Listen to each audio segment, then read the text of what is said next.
أشرف الأعراب والعجم خير من يمشي على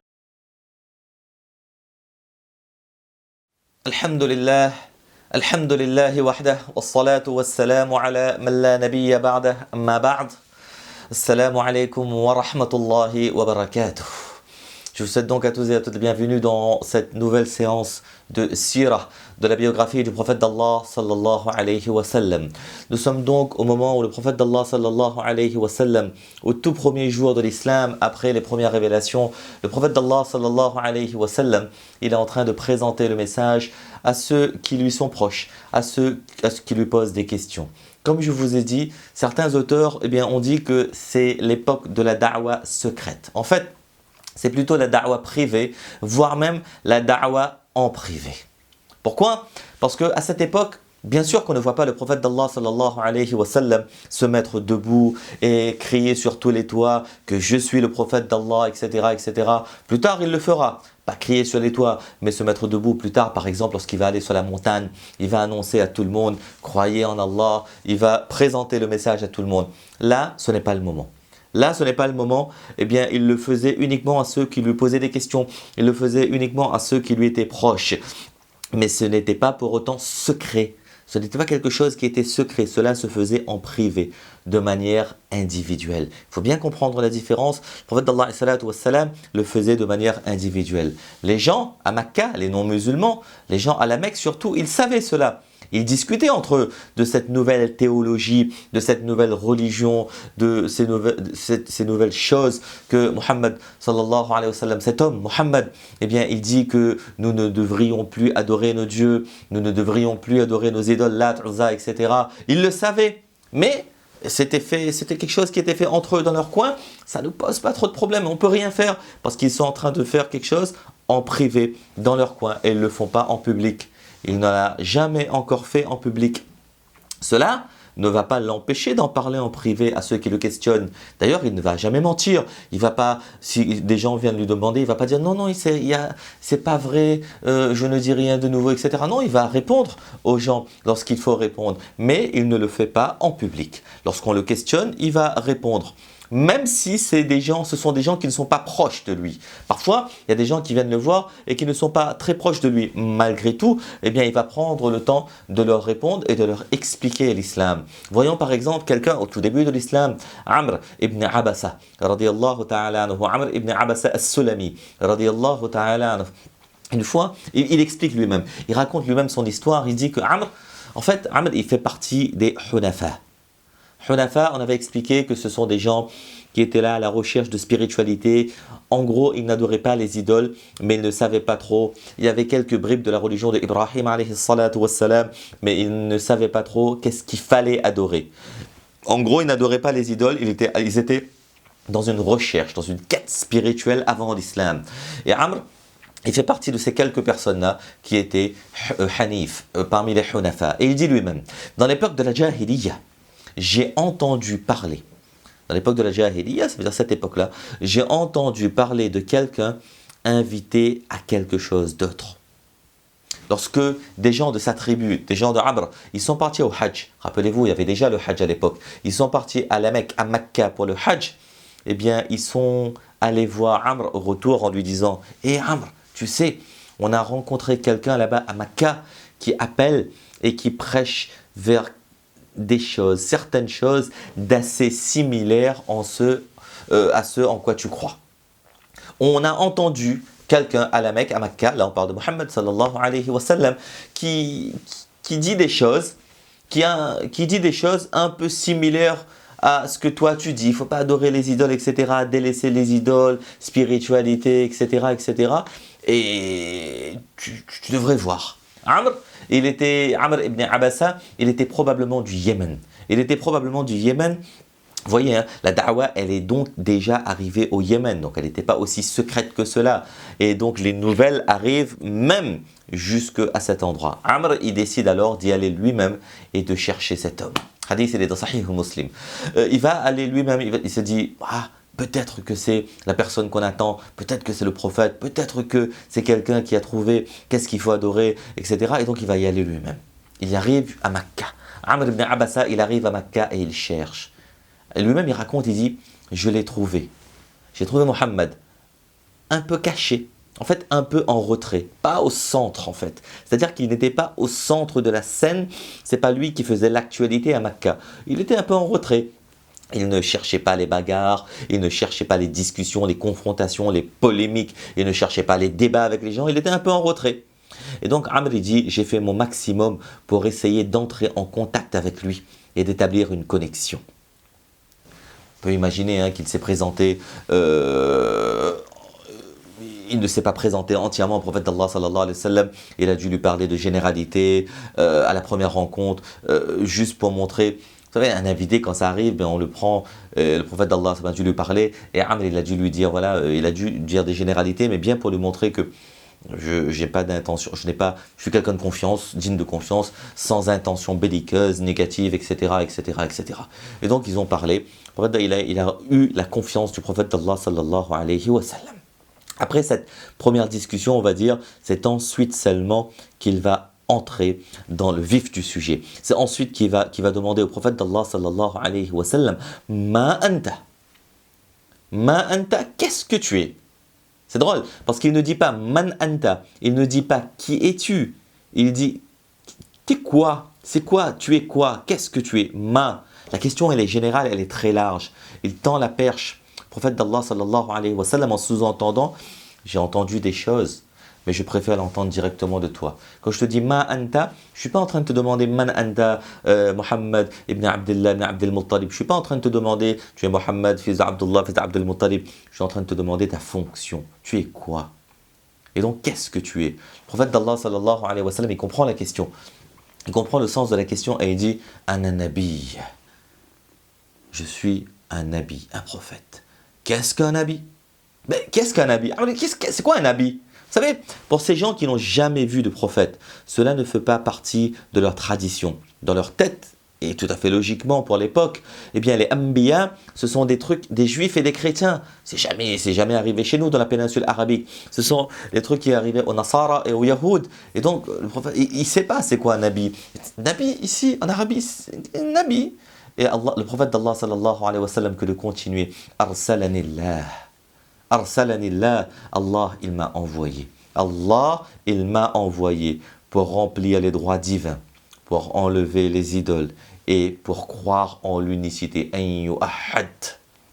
Pour mettre en place le tawhid, l'unicité d'Allah dans cette époque de polythéisme.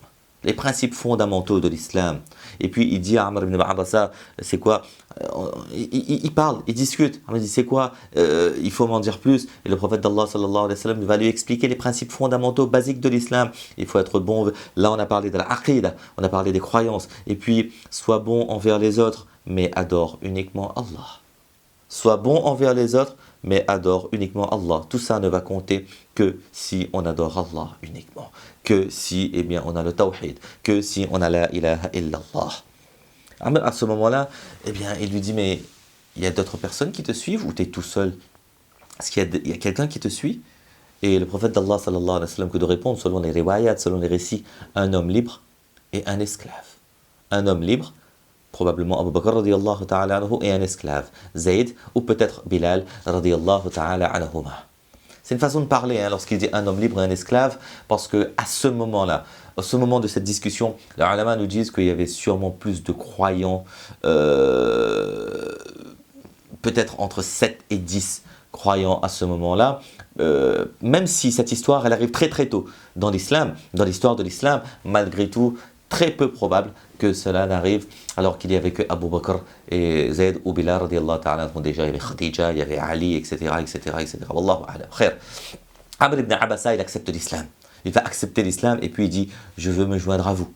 Je veux me joindre à vous. Et écoutez la réponse du prophète d'Allah sallallahu alayhi wa sallam. Magnifique réponse qu'ont pointé les ulama, pleine de sagesse du prophète d'Allah sallallahu alayhi wa sallam. Bien sûr qu'on a besoin de force, bien sûr qu'on a besoin de soutien, bien sûr, malgré tout. Le prophète d'Allah sallallahu alayhi wa sallam, encore une fois, en véritable leader, qu'est-ce qu'il va dire? Il va dire, eh bien, c'est pas possible. Tu ne seras pas capable de le faire pour le moment. Pourquoi? Tu n'es pas Quraysh. Tu n'es pas Mécois. Et tu ne peux pas émigrer et vivre ici. À ce moment, à l'heure où je te parle, oui, tu acceptes l'islam, c'est bien. Mais si tu viens ici, je ne suis pas en état et dans la capacité de t'accueillir. Je ne suis pas en état et dans la capacité de t'accueillir. Moi, je fais la da'wa, etc. Si tu viens, tu seras sans protection sociale. Encore une fois, eh bien, il va quitter sa tribu, il va venir ici. Il n'est pas parmi les Quraysh, il n'est pas parmi les Banu Hashim qui va le protéger. On sera obligé de le protéger, peut-être au détriment de la da'wa. Peut-être on va donner son énergie ici et on va délaisser la da'wa. Et donc, parfois, eh bien, il faut savoir faire des sacrifices. Il faut savoir faire des sacrifices. Le prophète d'Allah de lui dire, tu seras tué si tu essayes de m'aider. Tu seras tué si tu essayes de m'aider. Tu ne fais pas partie des Quraysh. Tu seras tué si tu essayes de m'aider. Parce que, eh bien, moi, eh bien, il y a ma tribu, je suis à la Mecque, etc. Toi, tu seras un étranger et ils vont te tuer. Bref, c'est trop tôt. Pas pour le moment. Ce n'est pas possible. Ce n'est pas possible que tu viennes ici et que tu viennes t'installer ici en ce moment. Ça, c'est une da'wa intelligente. Une da'wa réfléchie. Un travail réfléchi. Pas un travail, excusez-moi le terme, pas un travail de mule. Rappelez-vous, et je vous le dis, je l'ai beaucoup répété, la da'wa, c'est strategic work. C'est un travail stratégique. Et nous comprenons aussi entre les lignes que les problèmes et l'animosité vis-à-vis du prophète d'Allah sallallahu alayhi wa sallam et vis-à-vis de l'islam ont bel et bien commencé. Même si ce n'est pas aussi méchant que plus tard, même si ce n'est pas aussi visible que plus tard, malgré tout, dès le début de l'islam, eh bien, les ennemis de l'islam, les kuffars, les Quraysh de Mecca, eh bien, ils ont commencé à prendre en grippe l'islam du prophète d'Allah sallallahu alayhi wa sallam et la da'wa du prophète d'Allah sallallahu alayhi wa sallam. Et donc, le prophète d'Allah sallallahu alayhi wa sallam dit à Amr ibn Abasa, il a accepté l'islam, il lui demande de rentrer chez lui, au Yémen. Rentre chez toi et reviens plus tard. Rentre chez toi et reviens plus tard lorsque tu auras la bonne nouvelle, lorsque tu entendras que ça ira beaucoup mieux, etc. Amr, il obéit et il rentre. On peut penser que Amr, à ce moment-là, il a la fougue, il veut rester et tout, mais tout de suite, l'ordre du prophète d'Allah sallallahu alayhi wa sallam, sami'na wa ata'na. Nous écoutons et nous obéissons, c'est tout. Il n'y a pas à aller chercher midi à 14h, il n'y a pas à aller voir ce que mon intelligence me dit, ce que ma réflexion me dit, ce que... Non. Sami'na wa ata'na. Nous obéissons, et nous écoutons et nous obéissons. Et donc il rentre au Yémen. Et c'est pas tout. Il ne va pas revenir le lendemain, le surlendemain. Il va revenir 10 à 15 ans plus tard. Pendant 10 à 15 ans, il va attendre jusqu'à ce qu'il entende la nouvelle de la conquête de Yatrib, de l'émigration à Yatrib, que Yatrib devient musulman. Yatrib, c'est Medina. Nawara devient musulman. Et à ce moment-là, il va revenir. Il raconte lui-même. Il dit que je suis alors parti du Yémen, sûrement, de là où il habitait. Amr ibn Abasa as-Sulami. Lui-même, il raconte, je suis alors parti à Medina. Je suis rentré directement dans la hujra, dans la chambre. Je suis rentré directement auprès du prophète d'Allah sallallahu alayhi wa sallam et je lui demande, te souviens-tu de moi? Est-ce que tu te souviens de moi? Vous savez, il n'a pas vu le prophète d'Allah depuis 10-15 ans. Beaucoup de choses se sont passées pendant 10-15 années. Malgré tout, il a beaucoup d'espoir. J'étais parmi les premiers musulmans. Le prophète d'Allah, peut-être il se souvient de moi. Et il dit, est-ce que tu te souviens de moi? Et même après 15 ans, le prophète d'Allah sallallahu alayhi wa sallam va lui répondre immédiatement, oui. Tu es celui qui est venu me voir à la Mecque. Le prophète d'Allah sallallahu alayhi wa sallam, il se souvient de ce genre de détails. Et vous savez, pour un leader, un chef, appelez ça comme vous voulez, eh bien, c'est extrêmement important. Ça redonne le moral, de la force, de la vigueur aux troupes, on va dire, aux gens qui sont là sous ses ordres. Parce que, eh bien, cette personne-là, il sait que le prophète d'Allah, sallallahu alayhi wa sallam, ne m'a pas oublié. Malgré 10 ans, malgré 15 ans, j'étais un des premiers. Je faisais partie des premiers. Et le prophète d'Allah, sallallahu alayhi wa sallam, lui dit, lui, je me souviens de toi. Tu es celui qui est venu me voir à la Mecque. Donc voilà pour l'histoire de Amr ibn Abasa. Petite chose, avant de terminer, sur laquelle j'aimerais attirer votre attention. Vous savez, parfois, je l'ai dit tout à l'heure, sami'na wa ata'na. Parfois, l'obéissance, la ita'a, eh bien, ça implique d'aller à l'encontre de son désir, de son zèle, de ma passion, de ce que je veux. Je pense que, de ma réflexion. Mais parfois, l'obéissance, ça implique d'aller à l'encontre de tout cela. Et c'est ça qui s'appelle ita'a. Ita'a, obéissance aux ordres d'Allah et aux ordres de Rasulullah sallallahu alayhi wa sallam. Cela ne veut pas dire je fais ce que je veux et j'islamise le truc. Non. Cela ne veut pas dire que je fais ce que je veux quand je veux. Cela veut dire qu'à chaque action, à chaque parole, eh bien je vois qu'est-ce que Allah me demande de faire et qu'est-ce que Rasulullah sallallahu alayhi wa sallam me demande de faire. C'est ça qui s'appelle ita'a. Même si à ce moment précis, je pense que ce serait mieux. Je crois que ce serait mieux. Non, non, on va juste regarder ce qu'Allah me demande de faire et ce que Rasulullah sallallahu alayhi wa sallam me demande de faire. Et c'est ça le sens de iman. Et c'est ça le sens de la shahada. Le sens de la shahada, j'ai attesté, je n'ai pas juste accepté, j'ai attesté qu'il n'y a rien d'autre à part Allah et que Muhammad c'est Rasulullah. Cette attestation-là veut dire qu'à partir de maintenant, je ne vais plus suivre mes désirs, je ne vais plus suivre mes passions, je ne vais plus suivre mes pulsions, mais je vais suivre ce que Allah et ce que Rasulullah sallallahu alayhi wa sallam me demande de dire, me demande de faire, me demande de réaliser. Et j'ai pleinement conviction que ma réussite, mon succès, mon bonheur dans ce monde et dans l'autre se trouve uniquement dans l'obéissance aux ordres d'Allah et dans la mise en pratique de la méthodologie de Rasulullah sallallahu alayhi wa sallam. Le sens de l'iman, le sens de la shahada, il est ça. Le message de la shahada, c'est celle-là. C'est que j'ai pleinement, conviction pleine et entière que ma réussite, mon bonheur, mon succès, la mienne et celle du monde entier, dans ce monde, dans la tombe et dans l'au-delà, se trouve uniquement, se trouve uniquement dans l'obéissance aux ordres d'Allah et dans la mise en pratique de la méthodologie de Rasulullah sallallahu alayhi wa sallam. Dans toutes ces histoires que je vous raconte, il y a beaucoup de leçons pour nous, et beaucoup de leçons pour nous aussi dans cette première étape de la da'wah, où le prophète d'Allah sallallahu alayhi wa sallam l'a fait de manière très intelligente. Il aurait pu se mettre debout et dire à tout le monde, arrêtez avec les idoles et tout, mais ce n'était pas ce qu'Allah attendait de lui à ce moment-là, et aussi stratégiquement, ce n'était pas ce qu'il y avait de mieux à faire, parce que les gens n'auraient pas accepté, l'auraient peut-être frappé, l'auraient peut-être tué, Allah al-Musta'an. Ma'azallah, eh bien à ce moment-là, le prophète d'Allah sallallahu alayhi wa sallam, il a fait de ce qu'il y avait de mieux à faire à cette époque-là. Qu'Allah subhanahu wa ta'ala donne le tawfiq de comprendre, de mettre en pratique et de propager. On a plus ou moins terminé avec les premières conversions à l'islam et on va passer à autre chose. Bi'iznillahi tabaraka wa ta'ala. Jazakumullah wa barakallahu fikum. Wassalamu alaykum wa rahmatullahi wa barakatuh. يا رسول الله محمد